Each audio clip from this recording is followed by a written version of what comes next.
हिंदुस्तान के army chief ने जी बड़ी धमकी लगाई है। उसने कहा है कि ये जो भी ऑपरेशन सिंदूर हुआ है ये तो ट्रेलर था और अभी तो असल पूरी फिल्म तो बाकी है और हम बदला लेना भी जानते हैं। उसने कहा मैं कहना चाहूँगा फिल्म तो अभी शुरू ही नहीं हुई, सिर्फ एक ट्रेलर दिखाया गया है और ट्रेलर के बाद सब कुछ 88 घंटों में ख़त्म हो गया। हम मुस्तकबिल के लिए पूरी तरह तैयार हैं और अगर पाकिस्तान हमें ऐसा मौका देता है तो हम उन्हें बखूबी सिखाना चाहेंगे कि एक जिम्मेदार मुल्क अपने हमसायों के साथ कैसे पेश आता है। मेरे भाई हम भी तैयार हैं। आप मेरी तरफ से मैं आपको कहता हूं कि आप मौका ले लें और आप तो इतनी बड़ी कंट्री हैं, आप तो पाकिस्तान से हर लिहाज से 5, 6, 7, 8 गुना बड़े हैं, आबादी के लिहाज से भी, फौज के लिहाज से भी। मैं कहता हूं एक दफ़ा जो है ना, आप ट्रेलर तो हो गया आपका, अब आप पूरी फिल्म चलाएं। आपकी तो फिल्म भी बहुत लंबी होती है, 2.5-3 घंटे की। तो मैं आपको यकीन दिला रहा हूं कि ये कुछ घंटों की कई फिल्में बन जानी है उसके बाद, अगर आप फिर भी चैन ना आया तो। लेकिन धमकी जो है वो बड़ी इंटरेस्टिंग है और इसमें भी कोई दो राय नहीं कि आज केपी में ऑपरेशन हुआ, अफवाज पाकिस्तान ने 12 दहशतगर्दों को जो है वो हलाक किया और वेस्टर्न बॉर्डर के ऊपर अफगानिस्तान अमेरिका की इस वक्त हिंदुस्तान की इस वक्त बनकर पपेट वो पाकिस्तान के ऊपर अटैक्स कर रहा है, पाकिस्तान में जो टेररिज्म हो रहा है उसको पनाह दे रहा है, ये सब कुछ वो कर रहा है। तो पाकिस्तान का वेस्ट यानी अफगानिस्तान, पाकिस्तान का ईस्ट यानी हिंदुस्तान, ये दोनों बॉर्डर गर्म है और इस सूरत हाल के अंदर पाकिस्तान की फौज में बड़ी ज़बरदस्त स्ट्रक्चरल चेंजेस हुई हैं जिसमें कमांड एंड कंट्रोल को मजीद सिंक्रोनाइज कर दिया गया। अगर आप मेरी ज़ाती राय लेना, chairman joint chief of staff का जो ओहदा था वैसे भी उसका कोई फायदा नहीं था, वो गुड फॉर नथिंग ही था। ना उसकी कोई अथॉरिटी थी, ना वो कोई असर्ट कर सकता था, ना वो कोऑर्डिनेट कर सकता था। अब नई चेंजेस के साथ जब ये नया जंगी माहौल बन रहा है, इसमें ज़रूर जानने की कोशिश करेंगे हम सैयद मोहम्मद अली साहब से कि पाकिस्तान अब किस तरह इसको देखेगा और कितना रियल थ्रेट है। हमारे साथ लोकल पॉलिटिक्स पे और ऑब्वियसली बाकी की पॉलिटिक्स पे मियां जावेद लतीफ़ साहब, अतर काज़मी साहब, इरशाद भट्टी साहब बात करने के लिए मौजूद हैं। अगर आप सबकी इजाज़त हो तो मैं ज़रा सैयद मोहम्मद अली साहब से, मोहम्मद अली साहब, ये जो Indian army chief general Upendra Dwivedi ने कहा है, इसे कितना सीरियस लिया जाए सर? मैं समझता हूँ कि देखें, कुछ तो आपको उनसे हमदर्दी भी होनी चाहिए। वो तो मुझे बहुत है, उनसे बहुत ज्यादा है। देखें ना, आप 5 उनकी मजबूरियां हैं इस तरह के बयानात और गीदड़ भपतियों की। पहली वजह सबसे ये, आप जानते हैं कि 9 गुना उनका हमसे डिफेंस बजट है, $75 अरब।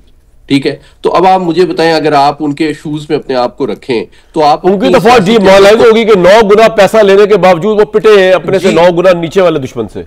जी, आप कैसे जस्टिफाई करेंगे? पहले तो मोदी साहब ने कहा था हम काश राफेल होते 6 साल पहले तो नतीजा कुछ और होता। राफेल भी आगे गिरा दिया दे दिए, ठीक है।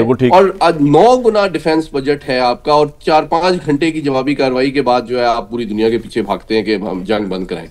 तो बात दरअसल ये है कि उन्होंने अपने टैक्स पेयर के सामने भी इस बजट को जस्टिफाई करना है, उन्होंने अपनी खजालत मिटानी है। अली भाई, इसका मतलब ये हुआ कि अगर उन्होंने जस्टिफाई करना है तो ये सिर्फ धमकी नहीं है, ये रियल थ्रेट भी हो सकता है आपके नजदीक? मैं उसी तरफ आ रहा हूँ। मैं सिर्फ 2 बातें और कर दूं। जी। एक पहलू जो है, उन्होंने अपने फौज का मोराल भी तो बुलंद रखना है ना, कि देखिए हम 13-14 लाख की जो फौज है उसका मकसद क्या है कि अगर 4-5 घंटे के बाद आप हथियार फेंक दें तो उनको भी तो उन्होंने मोटिवेट रखना है। और आखिरी बात, जो भारत की एक और बड़ा उनके लिए मसला है कि वो तो अपने आप को एक उभरती हुई आलमी ताकत समझता था, तो वो अब अमेरिका को ये बावर करा रहा था। 25 साल से उन्होंने दुनिया का बेहतरीन असलहा टेक्नोलॉजी अमेरिका से ली थी कि जनाब हम चीन के खिलाफ हरावल दस्ता साबित होंगे, तो वो नहीं हुए। तो वो भी मिटाना और कंपनसेट करना उनकी एक मजबूरी है। तो ये तो बयानिए का मामला है। एक शॉर्ट कमेंट आपने, मैं इससे भी एग्री करता हूं कि उनके आर्मी चीफ ने बिल्कुल ठीक कहा कि ये ट्रेलर था, क्योंकि ट्रेलर जो है अभी फिल्म बाकी है। तो असल में वो फिल्म आना चाहते हैं, हकीकत में तो वो कुछ कर नहीं सकते। और क्योंकि तस्वीराती और रवायती एतबार से, अब मैं स्पेसिफिक बात कर रहा हूं, उनके पास ऑप्शन ज्यादा नहीं है, क्योंकि पाकिस्तान ने इस दफा भी मई में किसी हद तक रिस्ट्रेंट जाहिर किया। हमने 60 डोमेन्स में उनका मुंह तोड़ जवाब दिया। हमने कोई खाली टैंकों की और तैयारों की जंग नहीं लड़ी है, चाहे वो इलेक्ट्रॉनिक वॉरफेयर हो, चाहे ड्रोन्स हो, चाहे साइबर वॉरफेयर हो, चाहे मिसाइल वॉरफेयर हो, इन तमाम शोबों में हमने उनको बिल्कुल मात दी है।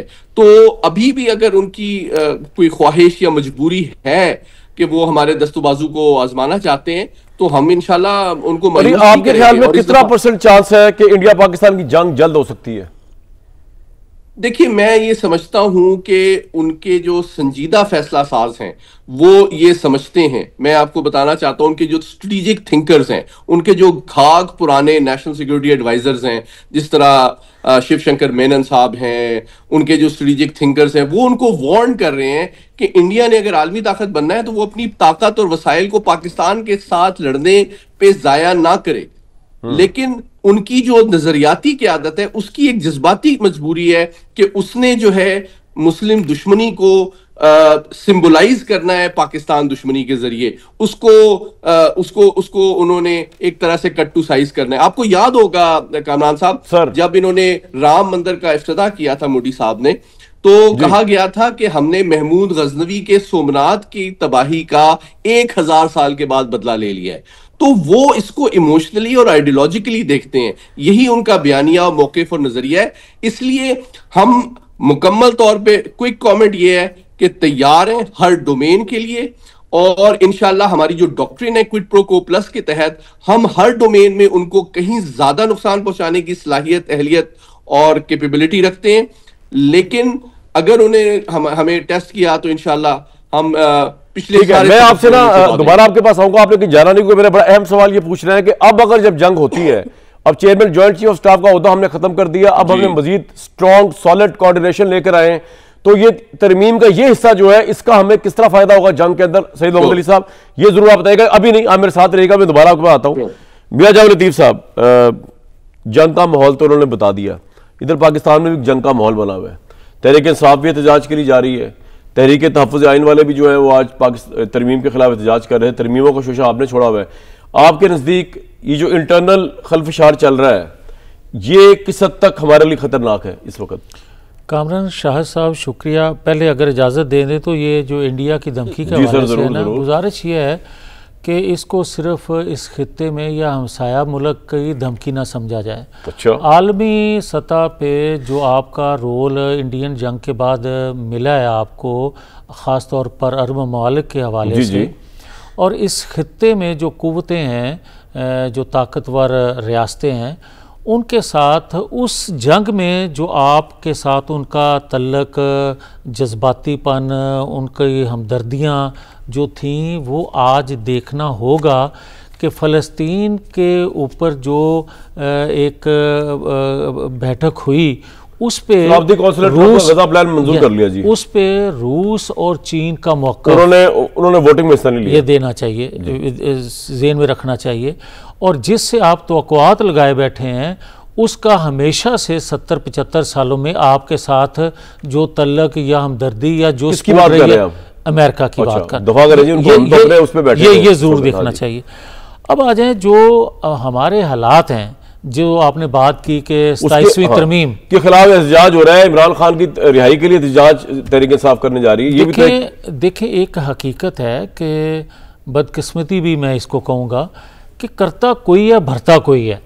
आप ये देखें कि जिन्होंने ये हालात पैदा किए या करवाए या जिन ग्रुपों को पैदा किया, आज भुगत कोई और रहे हैं।